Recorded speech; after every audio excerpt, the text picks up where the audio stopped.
নমস্কার। আজকের আলোচনাটা বেশ মজার।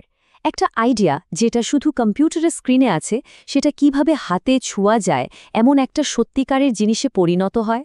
চলুন সেই ডিজিটাল ডিজাইন থেকে ফিজিক্যাল প্রোডাক্ট তৈরির পুরো জার্নিটা আজ ঘুরে আসি। আচ্ছা, একটা প্রশ্ন করি। ধরুন একটা ফুড ডেলিভারি অ্যাপ যেভাবে কাজ করে, একটা স্মার্ট ফ্যাক্টরি কি সেভাবেই কাজ করতে পারে? শুনতে একটু অদ্ভুত লাগছে, তাই না? কিন্তু বিশ্বাস করুন, আজকের আলোচনার আসল রহস্যটা কিন্তু এখানেই লুকিয়ে আছে। একদম ঠিক। ভাবুন তো, ফুড অ্যাপটা কি করে? কাস্টমার, রেস্টুরেন্ট আর ডেলিভারি পার্টনারকে, মানে সবাইকে একটা নেটওয়ার্কে কানেক্ট করে দেয়। ঠিক এই কাজটাই একটা ফ্যাক্টরির জন্য করে কম্পিউটার ইন্টিগ্রেটেড ম্যানুফ্যাকচারিং, বা সংক্ষেপে সিআইএম।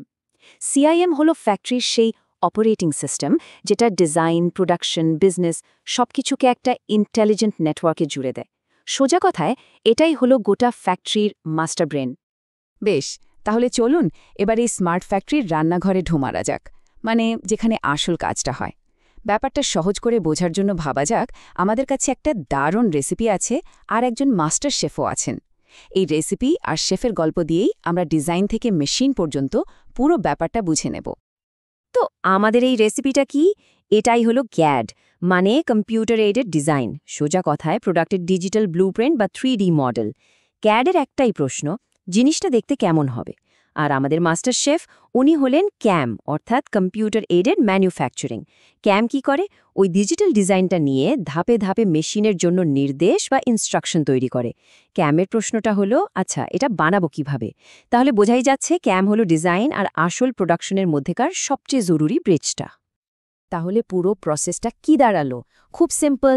১ নম্বর, ক্যাড সফটওয়্যার দিয়ে একটা 3D ডিজিটাল মডেল বানানো হলো।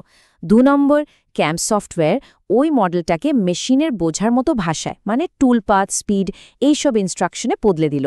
আর ফাইনালি ৩ নম্বর, এই প্রোগ্রামটা একটা সিএনসি মেশিনে পাঠিয়ে দেওয়া হলো, আর মেশিনটা একদম নির্দেশ মতো আসল পার্টটা তৈরি করে ফেলল। ব্যাস, হয়ে গেল। ব্যাপারটা বেশ সোজা, তাই না? তাহলে এবার একটু ভাবার পালা। সিএএম ঠিক কোন দুটো স্টেজের মধ্যেকার সবচেয়ে গুরুত্বপূর্ণ সেতু হিসেবে কাজ করল? ওকে, চলুন এবার আবার একটু বড় ছবিটা দেখি, মানে সিআইএম এর দুনিয়ায় ফেরা যাক।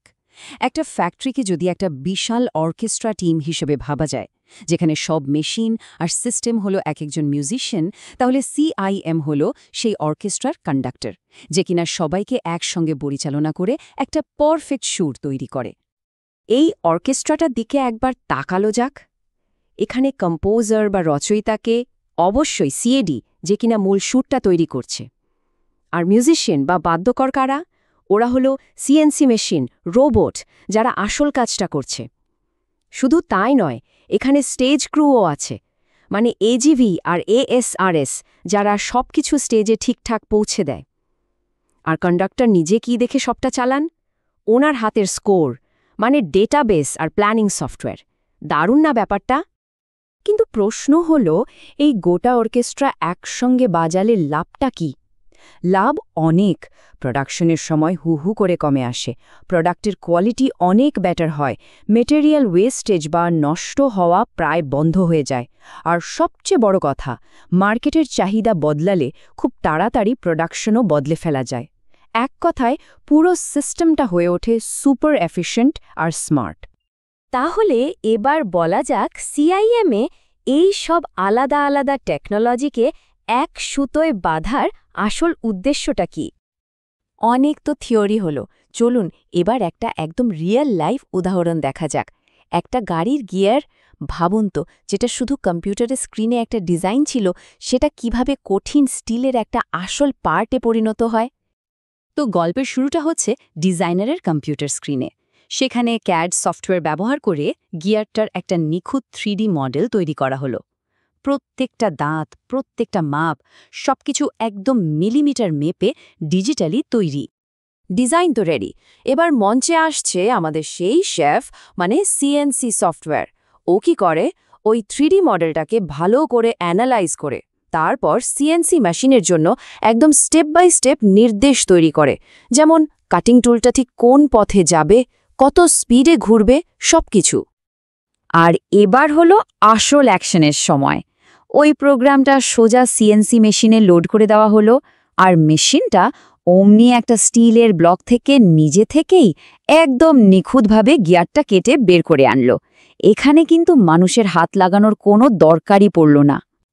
কিন্তু কাজ এখানেই শেষ নয়। গিয়ারটা তৈরি হতেই একটা রোবোটিক হাত এসে ওটাকে তুলে নিল। তারপর একটা এজিভি মানে অটোমেটেড গাইডেড ভেহিকেলের উপর রেখে দিল, আর সেই এজিভি সোজা গিয়ারটাকে নিয়ে গেল অ্যাসেম্বলি লাইনের পরের স্টেশনে। দেখলেন তো অর্কেস্ট্রার সব মেম্বার কেমন একসঙ্গে কাজ করছে? পুরো প্রসেসটাই অটোমেটেড। এই যে পুরো গিয়ার বানানোর প্রক্রিয়াটা দেখা গেল, এর মধ্যে ক্যাম সফটওয়্যারের আসল কাজটা ঠিক কী ছিল? চলুন তাহলে পুরো বিষয়টা একবার ঝালিয়ে নেওয়া যাক। সবটা মনে রাখার জন্য শুধু দুটো শব্দ মাথায় রাখলেই হবে, কন্ডাক্টর আর ট্রান্সলেটর। ব্যাপারটা তাহলে এই রকম। সিআইএম হলো সেই অর্কেস্ট্রার কন্ডাক্টর যে পুরো ফ্যাক্টরির তাল লয় মাত্রা ঠিক রাখে। আর ক্যাম হলো সেই শিট মিউজিক ট্রান্সলেটর। ওর কাজ হলো কম্পোজারের তৈরি ডিজাইন মানে ক্যাডকে প্রত্যেক মিউজিশিয়ান মানে সিএনসি মেশিনের বোঝার মতো ভাষায় ট্রান্সলেট করে দেওয়া। এর থেকে সহজ অ্যানালজি আর হয় না, তাই না? তাহলে আজকের এই আলোচনা থেকে তিনটে মূল জিনিস আমাদের মনে রাখতেই হবে। প্রথমত, সিএএম ডিজিটাল ডিজাইনকে মেশিনের ইনস্ট্রাকশনে বদলে দিয়ে ম্যানুফ্যাকচারিংকে অটোমেট করে। দ্বিতীয়ত, সিআইএম হল সেই বড় ছাতাটা যার নিচে সিএডি, রোবোটিক্স, ফ্যাক্টরির সবকিছু একসুরে কাজ করে। আর তৃতীয়ত, এই সবকিছুর একটাই লক্ষ্য, একটা ডিজিটাল আইডিয়া থেকে ফিনিশড প্রোডাক্ট পর্যন্ত পুরো যাত্রাটাকে স্মুথ, অটোমেটেড আর ইন্টেলিজেন্ট বানানো। শেষ করার আগে একটা জরুরি কথা, সিআইএম কিন্তু শুধু আজকের কিছু টেকনোলজির যোগফল নয়, এটাই হলো ভবিষ্যতের ম্যানুফ্যাকচারিংয়ের ব্লুপ্রিন্ট। আজ আমরা যে ইন্ডাস্ট্রি 4.0, ডিজিটাল টুইন্স বা ফ্যাক্টরিতে এআইয়ের কথা শুনি, তার ভিত কিন্তু এই সিআইএমের ওপরেই দাঁড়িয়ে আছে। ভবিষ্যতের ইঞ্জিনিয়ার হিসেবে এই ফ্যাক্টরির ব্রেনকে বোঝাটা কতটা জরুরি? পরবর্তী প্রজন্মের স্মার্ট প্রোডাক্ট তৈরির ক্ষেত্রে এই জ্ঞান কিভাবে কাজে লাগানো যেতে পারে? এই প্রশ্নটা রইল ভাবার জন্য।